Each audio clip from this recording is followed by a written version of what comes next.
Lo que hoy quiero compartir, hermanos, es muy desafiante. Es la escatología de la hora undécima. Hemos estado toda la semana en el Congreso de Escatología hablando sobre Israel en la profecía, y quiero cerrar con este culto misionero hablándoles acerca de la escatología de la última hora o de la hora undécima. Hay una palabra de Cristo en el Evangelio de Mateo, búsquelo por favor, en el capítulo 20 y versículo 6. Se presenta como una parábola, ¿verdad? Hudson Taylor, que es conocido como el padre de las misiones modernas, dijo lo siguiente: la gran comisión no es una opción a considerar, es un mandato para obedecer. Ahí está, leámoslo todos por favor.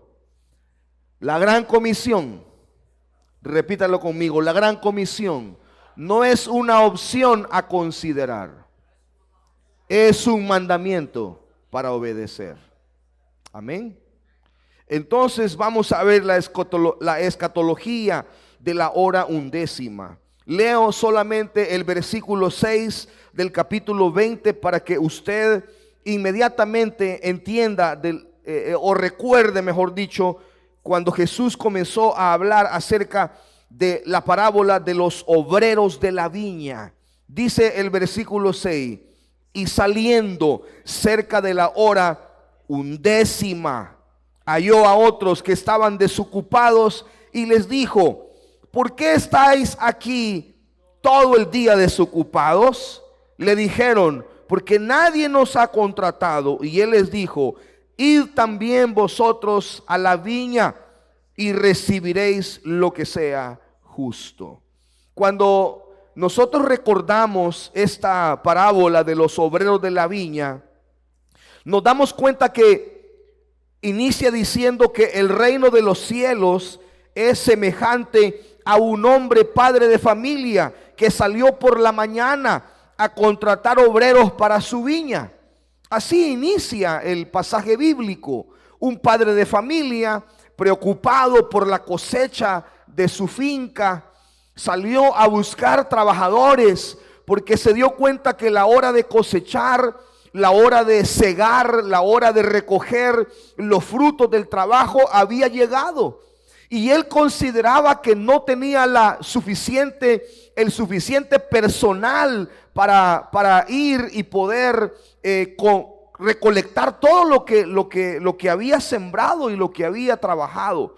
Así que él hace varios intentos. Sale a las 9 de la mañana a buscar obreros para temprano.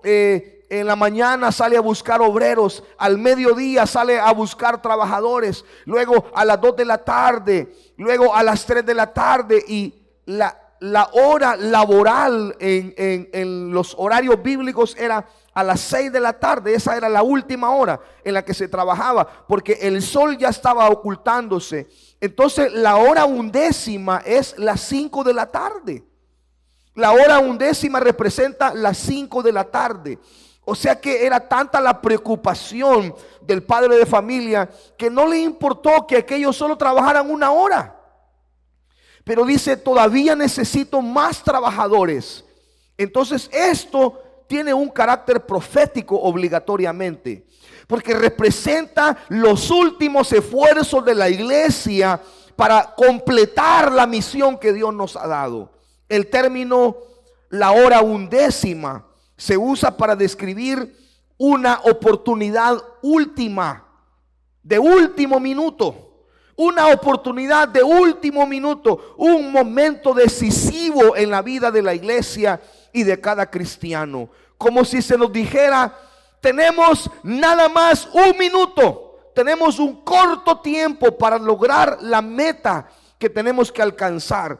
Es un momento decisivo, es un momento, una oportunidad donde sí o sí tenemos que hacer la obra de Dios. No vamos a tener otra oportunidad más grande en la historia de la humanidad como esta que estamos viviendo en la era de la tecnología, en la era de de los viajes rápidos, en la era del internet, en la era de la ciencia, no habrá otra oportunidad más grande como esta que tenemos ahora de poder cumplir en el último minuto, hacer los esfuerzos más grandes que la iglesia pueda hacer para que ese momento sea un momento decisivo.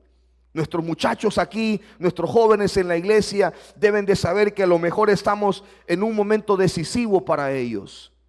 Momentos cruciales que deben de tomar decisiones importantes. Este concepto tiene sus raíces en la parábola que acabamos de leer de los trabajadores de la viña.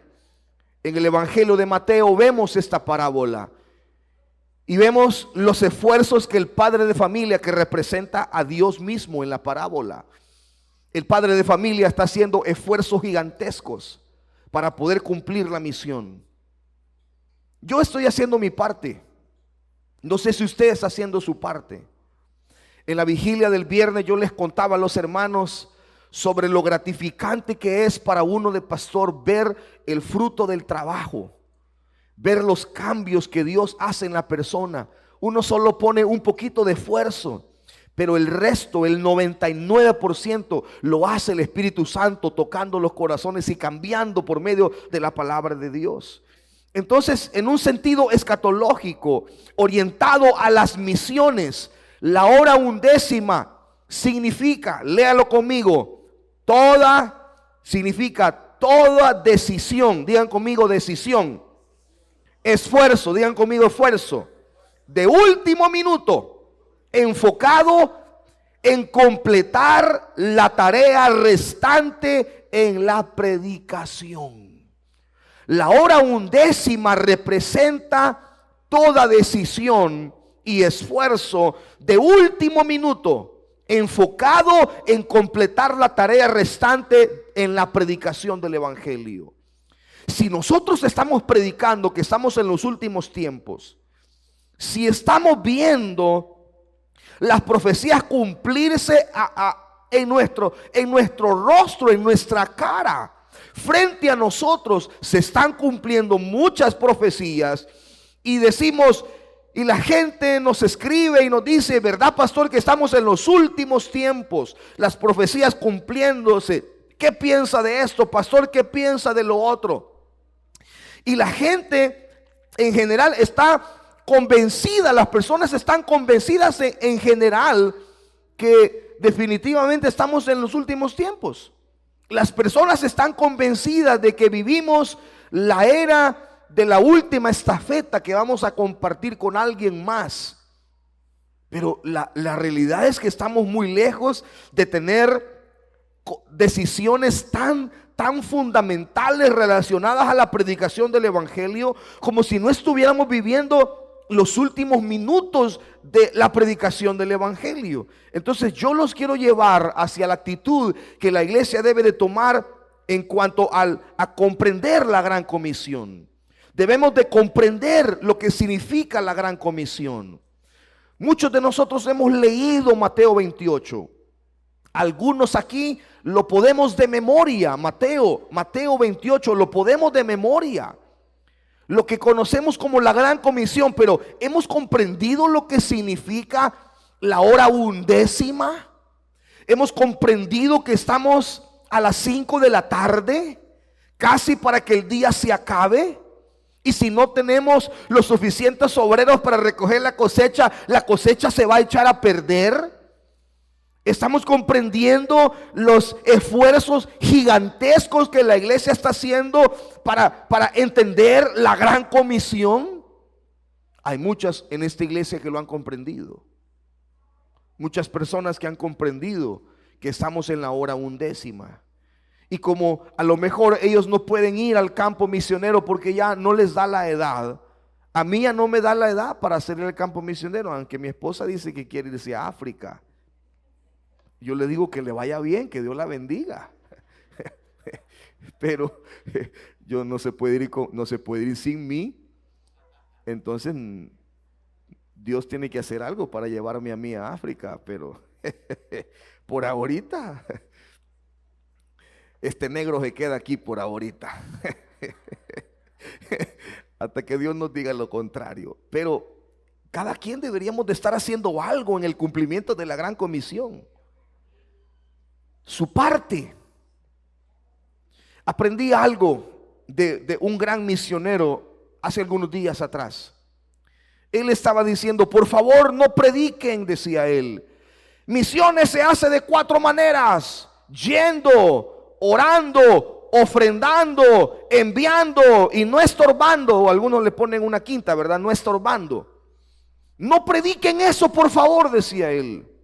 Porque las 5 cosas tenemos que hacer, decía él.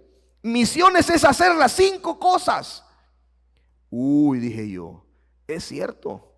Porque algunos dicen, no, yo voy a orar, hermano, voy a clamar por los misioneros, pero nunca suelta un peso para las misiones. Otros dicen, no, pastor, yo mis 10 bolitas ahí van a estar, pero nunca oran por misiones. Y las oraciones son más valiosas que los 10 pesos, pero los 10 pesos también se necesitan. Pero otros no quieren dejar ir a sus hijos para que se hagan misioneros, entonces tampoco están enviando. Y aconsejan a sus nietos, no hijo, no te fanatices mucho, ¿verdad? No te vayas de misionero, si vos dijiste que querías ser ingeniero. Y están deteniendo a chicos que tienen un llamado de parte de Dios y no van a ser felices en lo que hagan si no obedecen al llamado de Dios. Entonces no es cuestión de que qué voy a hacer, si voy a enviar, si voy a ir, si voy a dar o voy a orar. Tenemos que estar haciendo las 4 cosas, porque eso es hacer misiones. Y sí, quizás a sus 70 años ya no va a poder ir, pero si usted le ve algo en sus hijos o en sus nietos de que Dios los está llamando, entonces suéltelos. Suéltelos. Un padre de familia, jamás voy a olvidar lo que un padre de familia me dijo en mi oficina. Dios llamó a mi hijo, me dice, al ministerio. Pero pastor, me lo dijo llorando.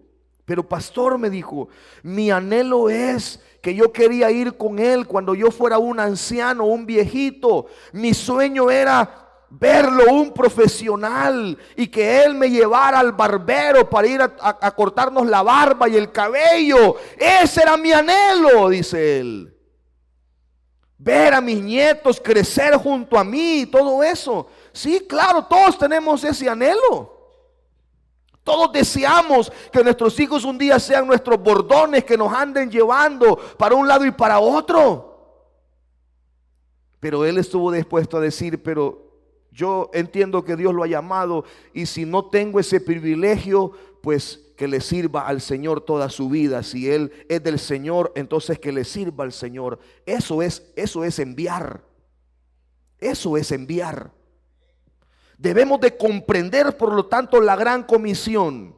Dice Mateo 28:19, habiendo oído. Mire, me encanta esta versión porque en la Reina Valera dice, por tanto, id. Pero esta versión da por hecho, habiendo ido. Porque en verdad la iglesia tiene que dar por sentado de que tiene que ir. Habiendo ido, discipular a todas las naciones, lo da por hecho, bautizándoles en el nombre del Padre y del Hijo y del Espíritu Santo, enseñándoles a cuidar, significa vigilar, todo lo que os he enseñado. Y he aquí, yo estoy con vosotros hasta el cumplimiento del tiempo. O sea, hasta que el tiempo se cumpla.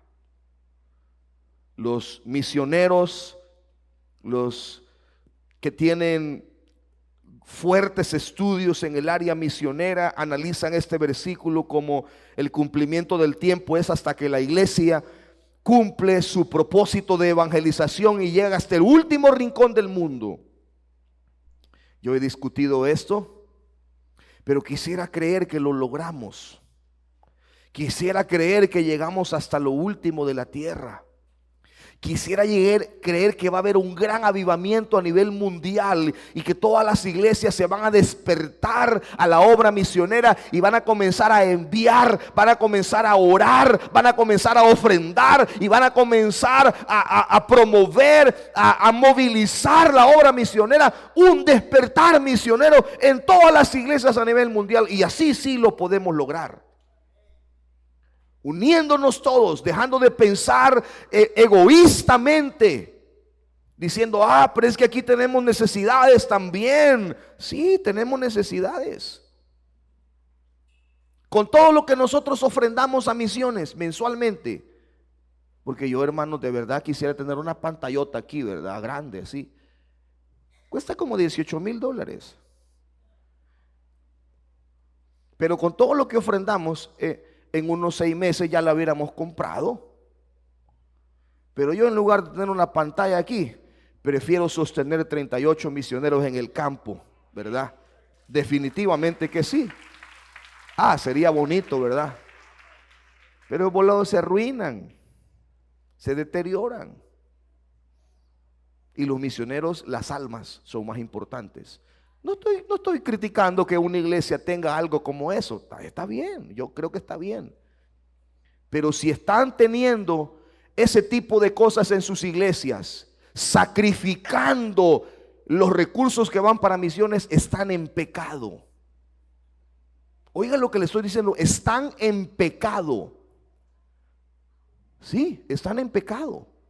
Porque en lugar de estar ofrendando a misiones, en esta iglesia casi un 15% del presupuesto, que eso es bastante, de esta iglesia está destinado, o más, yo creo que un 20 quizás por ciento está destinado a la obra misionera. Eso es fuerte, es bastante. Y nuestras metas son duplicar ese presupuesto mensual que tenemos. Entonces, hasta que lleguemos a la meta y tengamos lo suficiente, entonces vamos a poder darnos algún lujito quizás como eso. Mientras tanto, no. Ahora avancemos. Debemos de comprender. ¿Qué vamos a hacer? Vamos a comprender lo que es la Gran Comisión. La Gran Comisión es el instrumento de Dios para el cumplimiento de su plan salvífico. Una vez dado a conocer a Abraham, le dice Dios a Abraham: en ti serán benditas todas las familias de la tierra. ¿Qué significa esto? Que Dios utiliza la Gran Comisión, el cumplimiento de la Gran Comisión, para que cuando el evangelio llega a un lugar, el evangelio sea de bendición a la gente.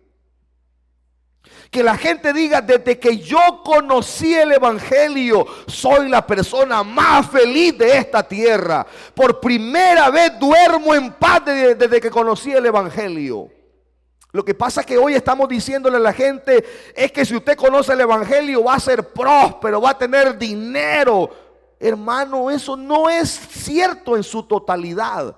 Dios quiere que tengamos vida abundante, pero no tiene que ver con el dinero, no tiene que ver con las cosas materiales. A ver, tenemos cosas materiales. Dios nos ha bendecido con cosas materiales. Y nos ha bendecido grandemente, pero en ti serán benditas todas las familias de la tierra. No tiene que ver con eso. ¿Cuánta gente, hermano?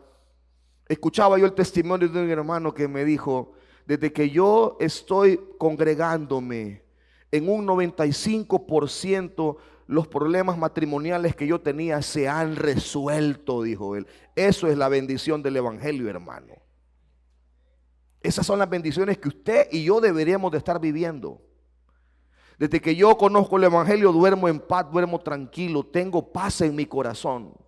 No tengo esos delirios de persecución, no tengo años de que no caigo en esas etapas de depresión. Tengo tanta felicidad en mí que quiero compartir esto con otras personas. Eso es comprender la Gran Comisión, que el evangelio trae bendición a las familias. La Gran Comisión es la continuación de la ejecución del plan de Dios manifestado en Cristo. La manifestación del plan de Dios para con el hombre condenado. Mire lo que dice Juan capítulo 3, versículo 13. Nadie subió al cielo sino el que descendió del cielo. Aquí está, en estos versículos está el plan de Dios para el hombre sin esperanza. El Hijo del Hombre que está en el cielo. Y como Moisés levantó la serpiente en el desierto, así es necesario que el Hijo del Hombre sea levantado, para que todo aquel que en él cree no se pierda, mas tenga vida eterna. Porque de tal manera amó Dios al mundo, que ha dado a su Hijo unigénito, para que todo aquel que en él cree no se pierda, mas tenga vida eterna. Porque no envió Dios a su Hijo al mundo para condenar al mundo, sino para que el mundo sea salvo por él. Y el que en él cree no es condenado, pero el que no cree ya ha sido condenado, porque no ha creído en el nombre del unigénito Hijo de Dios. Y esta es la condenación, que la luz vino al mundo, y los hombres amaron más las tinieblas que la luz, porque sus obras eran malas. Porque todo aquel que hace lo malo aborrece la luz y no viene a la luz, para que sus obras no sean reprendidas. Mas el que practica la verdad viene a la luz, para que sea manifiesto que sus obras son hechas en Dios. Aquí está el plan. Cristo no vino al mundo para condenar al mundo, para que el mundo sea salvo. Él vino para que la gente sea salva. Él vino para ofrecer su vida. La luz vino a este mundo, pero los hombres, dice, amaron más las tinieblas que la luz. Y esa es la condenación de los hombres. Entonces, ¿qué es comprender la gran comisión? Es continuar la ejecución del plan de Cristo en esta tierra. Él vino para salvar a las personas, para darle vida eterna, para darle vida abundancia, y nos dejó a nosotros el privilegio de continuar con ese plan de Cristo en la tierra. El objetivo es encontrar al hombre en su condición perdida, de perdición espiritual. Lucas 19:10 dice: porque el Hijo del Hombre vino a buscar y a salvar lo que se había perdido. ¿Qué es la gran comisión? Es ir a buscar hasta encontrar al hombre, a la mujer, al joven, al niño, al anciano en su condición de perdido espiritualmente. El hombre sin Cristo está perdido espiritualmente. ¿Qué es la gran comisión? ¿Qué es comprenderla? Es un mandato basado en la autoridad obtenido por Cristo después de haber resucitado. Él les dijo: les doy toda autoridad. Conocer, comprender la gran comisión implica que yo también comprendo que se me dio tal autoridad de poder predicar el evangelio de Jesucristo. Y todos los que estamos sentados aquí en esta reunión tenemos tal autoridad. Usted tiene esa autoridad para predicar el evangelio. Usted tiene la autoridad para hablar de Jesucristo a otros. Usted tiene tal poder, tal autoridad para hacerlo. Él nos dio esa autoridad. Comprender la gran comisión es saber que está acompañada de la promesa de su presencia. Él dijo en el versículo 20: y yo estoy con vosotros. Yo estoy con ustedes. Entonces, cuando yo salgo y hago la obra de Dios, sé que gozo del respaldo de Dios, pero también gozo de su compañía. El Espíritu Santo va con nosotros, va acuerpándonos. Nosotros tenemos tantos testimonios de la presencia de Cristo en nuestras vidas. Muchas cosas que pudiéramos contar, de viajes misioneros, de experiencias en filiales, de cosas sobrenaturales que Dios ha hecho. ¿Por qué? Porque Él prometió que iba a estar con nosotros, que iba a ir con nosotros, que nos iba a acompañar. Yo estoy con vosotros, estoy con ustedes. Eso es comprender la gran comisión. La gran comisión tiene todos los elementos necesarios para su efectividad. La gran comisión tiene todos los elementos para ser exitosa, para triunfar. La gran comisión nació como un plan triunfador. Nació como un plan destinado para el éxito. El mensaje que predica, querigma, es una palabra griega que significa proclamación. Dice: Lucas 24, que se predique en su nombre el arrepentimiento y el perdón de pecados. Este es el mensaje que tiene éxito. Si desde los púlpitos no se predica este mensaje, ese mensaje no va a tener éxito. El mensaje que tiene éxito es que se predique en el nombre de Cristo el arrepentimiento y el perdón de los pecados. Si nosotros eliminamos ese mensaje del púlpito, eliminamos ese mensaje de la evangelización, entonces la gran comisión no va a tener éxito. Pero ¿cuál fue el éxito de los apóstoles? ¿Cuál es el éxito de la proclamación del evangelio, del querigma del evangelio? Es que él dijo: prediquen en su nombre el arrepentimiento y el perdón de pecados. Todos necesitamos arrepentirnos de nuestros pecados para el perdón de nuestros pecados. Y ese es el éxito del mensaje. La doctrina para los nuevos convertidos está en Mateo 28. Vayan, prediquen, y cuando oigan, se salven. Ustedes los bautizan, les enseñan las cosas por las que tienen incluso que dar la vida, para que guarden esas cosas, para que las conserven, las valoren, las enseñanzas, la doctrina. Ahí está. Crean, bautícense, discipúlenlos y luego que se vuelvan multiplicadores del mensaje. No hay otra cosa más. Su presencia permanente, yo estaré con vosotros, y el poder para cumplir la gran comisión. Hechos 1:8, recibirán poder para que cumplan la gran comisión. Entonces, hermano, la gran comisión tiene todos los elementos necesarios para ser exitosa. ¿Quiere un mensaje? Ahí está el mensaje. ¿Cuál es? En el nombre de Jesús predicamos el arrepentimiento y el perdón de pecados. ¿Quiere usted una doctrina que enseñar? Ahí está la doctrina. ¿Quiere usted garantizar quién lo va a acompañar? Como Moisés dijo: si tú no vas conmigo, yo no voy. Él dijo: yo estaré con vosotros. Y necesitaba poder para hacerlo. Bueno, Hechos 1:8 es el poder del Espíritu Santo para hacer el trabajo. Amén. Los discípulos de Cristo de todos los tiempos deben cumplir la gran comisión. Juan dijo en Juan capítulo 20 versículo 21: como el Padre me envió, así también yo os envío. ¿Qué está diciendo Cristo aquí? Quiero que comprendan que la gran comisión es para todos los tiempos, para todo cristiano. Los discípulos de Cristo de todos los tiempos deben de cumplir la gran comisión. Esto es para todos nosotros. No es solo para diáconos, líderes, pastores, es para todo cristiano.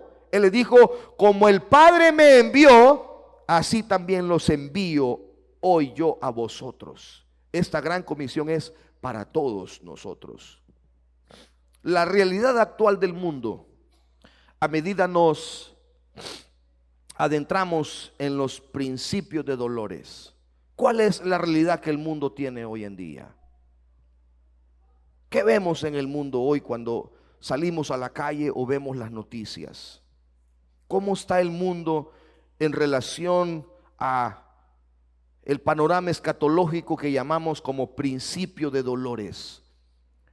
Que el apóstol Pedro dice que la tierra gime. La palabra gemir es llorar con dolor, gritar con dolor. Cuando uno está enfermo de algo y le duele demasiado, la tierra está así, dice el apóstol, está gimiendo con dolor. Gime como dolores de parto, anhelando la restauración de ella, la regeneración. La tierra ya no aguanta el pecado que hay sobre ella. La tierra no aguanta la sangre que ha sido derramada sobre ella.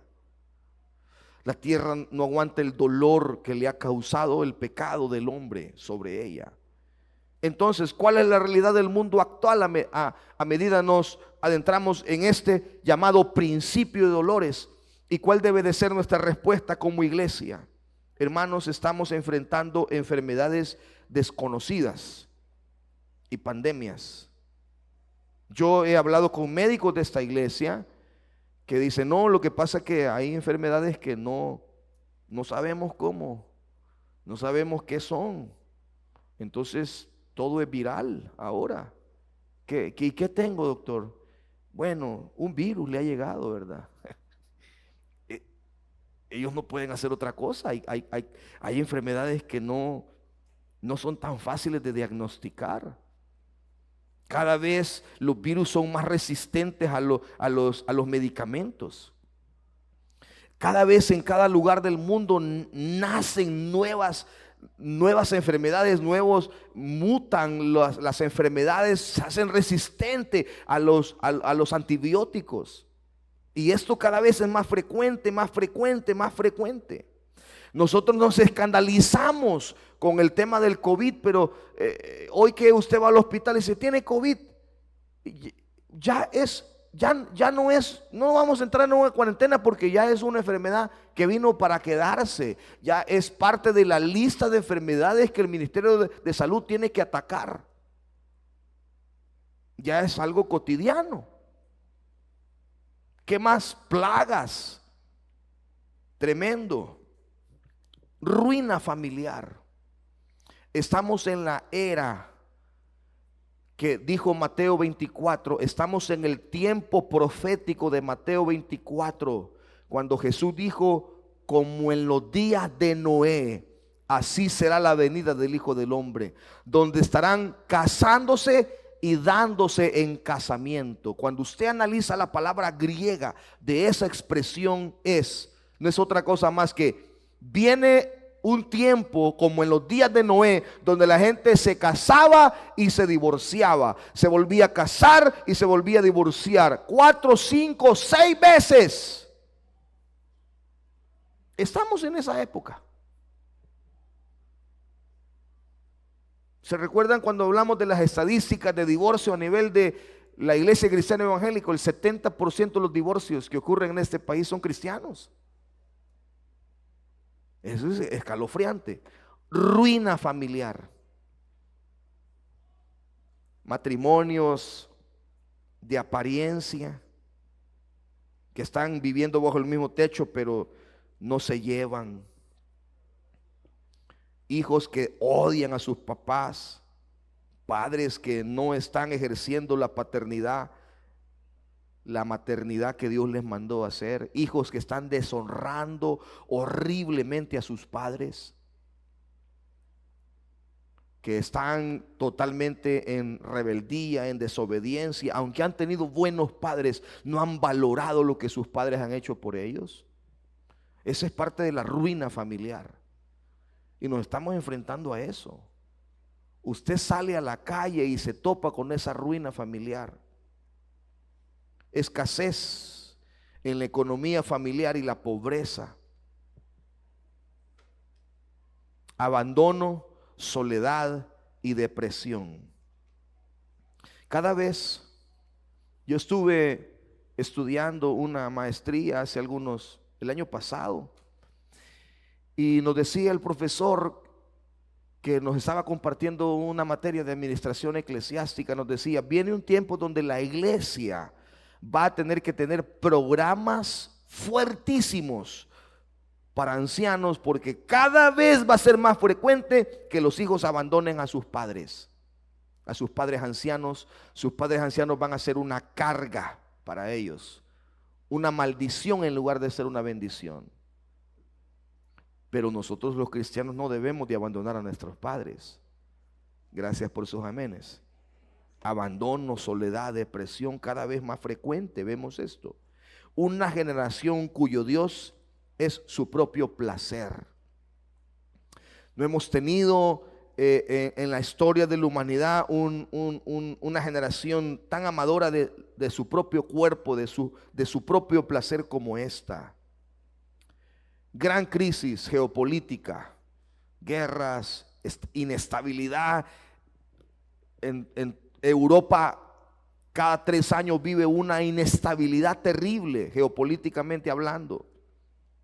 Destrucción, muerte y dolor, las guerras, desastres naturales, sequías y hambrunas. Bueno, nosotros en este paisito La tormenta del día viernes hizo estragos en San Salvador. Nada menos aquí, en estos sectores de aquí abajo, por lo menos 5 vehículos se arruinaron completamente, que les entró el agua a los motores. Y usted puede decir, pero es un vehículo, pero hay gente que ese vehículo era su machete. Y no es que tienen el capital para comprarse otro. No, quedaron muchos de ellos arruinados después de una pérdida como esa. Miren esta fotografía. Este es el calentamiento global. 1 de julio del 2025. Ese es el calentamiento global, nada menos del mes pasado. Entienden que lo rojo es un fuego, un calor terrible. Ahora nosotros estamos allá, ¿ve? Miren España, incandescente. Europa, era un fuego de calor terrible. Entonces, así está el mundo actual. El mundo actual está elevando sus niveles de temperatura tan terrible que es en algunos lugares hasta ha muerto gente por el calor. Tremendo. Rumores, ruina ecológica irreparable. La tierra es tan agradecida que la tierra se regenera sola, pero hay destrucción que hemos hecho sobre la ecología que ya no es reparable. Hay ríos y lagos en el mundo que ya no se pueden reparar. Ya están sus aguas podridas. No puede hacerse nada sobre esas aguas. Hay ruina ecológica que es irreparable. Gran recesión económica. Crisis de fe.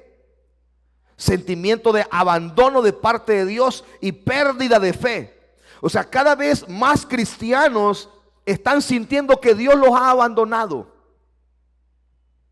Cuando pasan sus crisis, cuando pasan sus problemas, en lugar de que su fe crezca, cada vez más cristianos están teniendo crisis en su fe. A mí me ha tocado estar dando consejería a cristianos que me dicen, pastor, pero es que tengo tantos años de orar o tanto tiempo de orar por esto y Dios no me contesta. Y cuando yo profundizo en lo que están orando, me doy cuenta que están orando mal. Y que el diablo está contento que usted ore mal. Porque cuando usted ora mal, obviamente Dios no le va a dar algo que no le conviene. Entonces Dios no contesta. Y ahí viene la crisis de fe y dice, Dios a mí no me escucha. No le importo porque no me contesta, porque estás orando mal. Muchas veces estamos orando mal. Estamos pidiendo cosas que Dios no nos quiere dar realmente porque no van a ser de bendición para nosotros. Y no hablo necesariamente de cosas materiales, porque la mayoría de casos que yo he tocado, que he visto, no son cosas materiales. Hay personas que están pidiendo por una relación, por ejemplo, orando por una pareja, por una esposa, un esposo, pero están orando por personas que realmente no les convienen. Usted está clamando por una esposa, pero la esposa no es cristiana.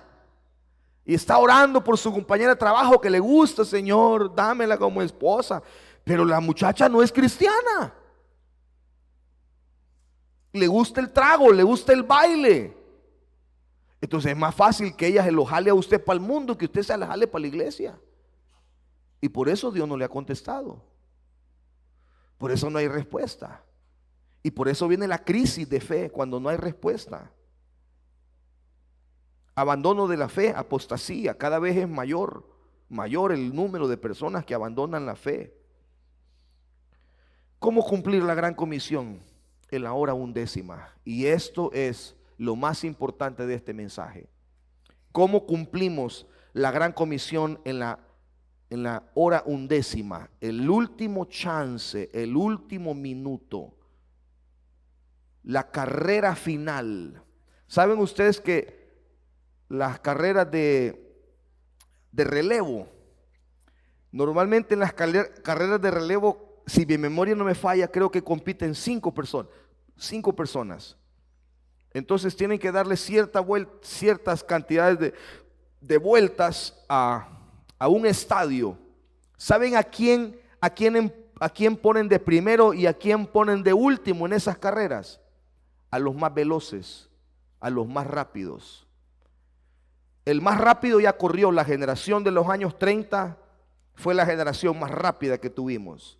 Pablo llevó el evangelio a todo Asia Menor, sin internet, sin YouTube, sin Instagram, sin carro, sin avión, en barco y a patita, y en burro, en caballo, y llevó el evangelio a todo Asia Menor. En 3 años, no en 20, en 3 años, fundó iglesias por todos lados. Ese fue el primer corredor, el primero que tomó la estafeta. Y los últimos somos nosotros. Y estamos lentos, obesos, gorditos, pesados. Espiritualmente hablando, no se ofenda. Porque yo estoy gordo también. Espiritualmente estamos muy obesos, muy gorditos. No podemos correr bien. Y somos la última. Deberíamos de ser veloces, rápidos. ¿Cómo cumplimos la gran comisión en la hora 11? Número 1, abrazando el proyecto de Dios, id y haced discípulos. ¿Cuántos dicen amén a eso? Abrácelo, hermano. Abrace el proyecto de Dios. Ore por misiones. Envíe. No sé, alguien de su familia algún día va a ser enviado. Ore, ofrende, envíe, promueva.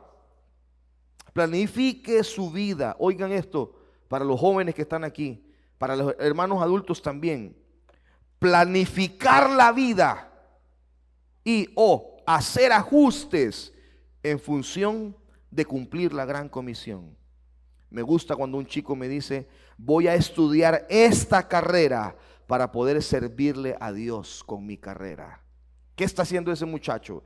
Está planificando su vida para servir a la gran comisión.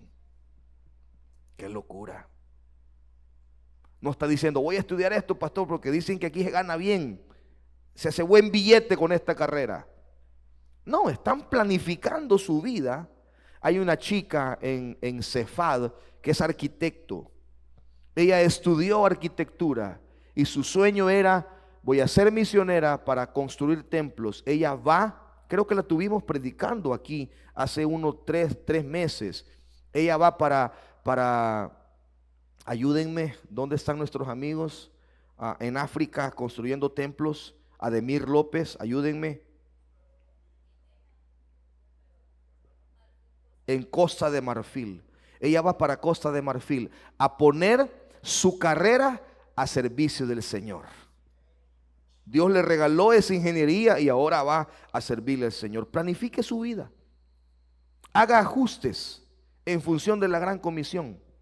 Concientizar y organizar a la iglesia para las misiones. Por eso me agrada cuando toda persona viene a uno de nuestros cultos, de inmediato se da cuenta que somos una iglesia misionera. Quiere decir que hemos concientizado y organizado nuestra iglesia de manera que abarque y sea una iglesia misionera. Confiar absolutamente en la autoridad de Cristo. Número 2, avivando la visión misionera a pesar de las realidades del tiempo de principio de dolores. A pesar de las problemáticas de todo lo que estamos viviendo, la iglesia debe de ser avivada en la visión misionera. Afirmar nuestras convicciones. Miren lo que dice los versículos 4 y 11 de Mateo 24, hablando de afirmar nuestras convicciones. Dice: respondiendo Jesús le dijo: mirad que nadie os engañe.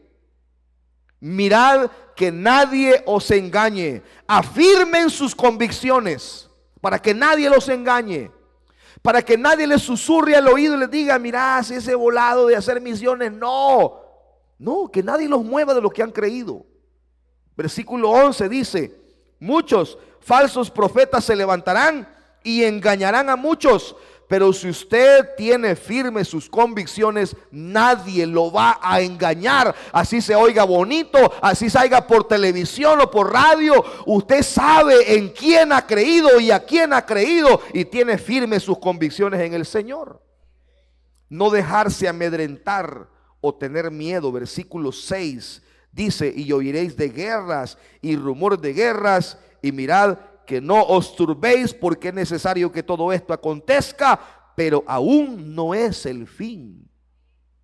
Entonces, no se deje amedrentar por lo que vea. Ay, pastor, dicen que tal cosa, mire que lo otro. No, no, no, tenga miedo, tenga temor.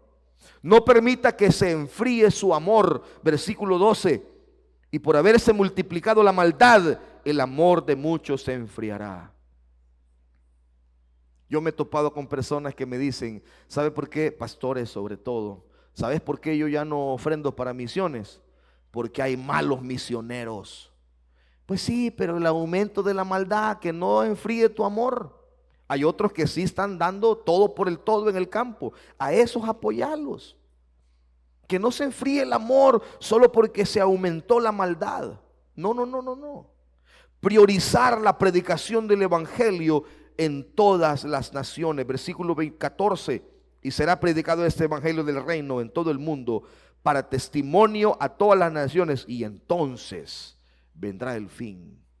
Debemos de predicar el evangelio en todas partes. Número 3, volver a ser compasivo. La Biblia dice en Mateo 9 que Jesús recorría todas las ciudades y aldeas, enseñando en las sinagogas de ellos y predicando el evangelio del reino y sanando toda enfermedad y toda dolencia del pueblo. Y al ver la multitud tuvo compasión de ellas, porque estaban desamparadas y dispersas como ovejas que no tienen pastor. Y dijo a sus discípulos: a la verdad la mies es mucha, pero los obreros son pocos. Volver a recorrer las ciudades y aldeas.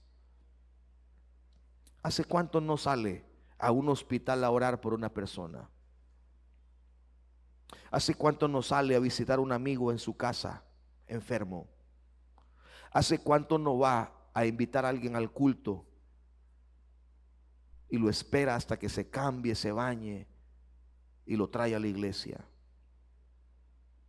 ¿Hace cuánto no le manda una oración, un versículo bíblico a alguien en las redes sociales? Volvamos a recorrer las ciudades y aldeas. Eso es recorrer las ciudades y aldeas. Me contaron que mi vecino está enfermo. Me contaron que se quedó sin trabajo. Me contaron que mi amigo tiene un problema. Voy a ir a visitarlo. Le voy a comprar unos guineitos para llevárselo y voy a ir a orar por él. Nadie le va a negar una oración. Así sea el católico más grande, no se la va a negar. Porque usted tiene relación de amistad con esa persona. Recorra, hermanos, las ciudades y aldeas. Vuélvalas a recorrer. Patee las calles nuevamente. Agarre su carro y vaya. Enfocarse en soluciones significativas y duraderas para la gente en ruina espiritual. Enfóquese en dar un aliento, una solución, una verdadera ayuda. Eso es compasión. Dedicarse finalmente al servicio del Señor. El versículo 8 de Isaías 6 dice: y oí la voz del Señor que decía: ¿a quién enviaré? ¿Y quién irá por nosotros? Entonces respondí yo: heme aquí, envíame a mí.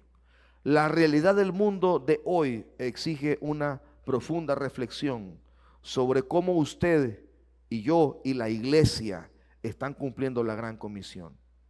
Debemos de reflexionar. ¿Usted está dispuesto o dispuesta a hacer ajustes necesarios en su vida, en su familia, en su iglesia, para dedicarse a cumplir la gran comisión?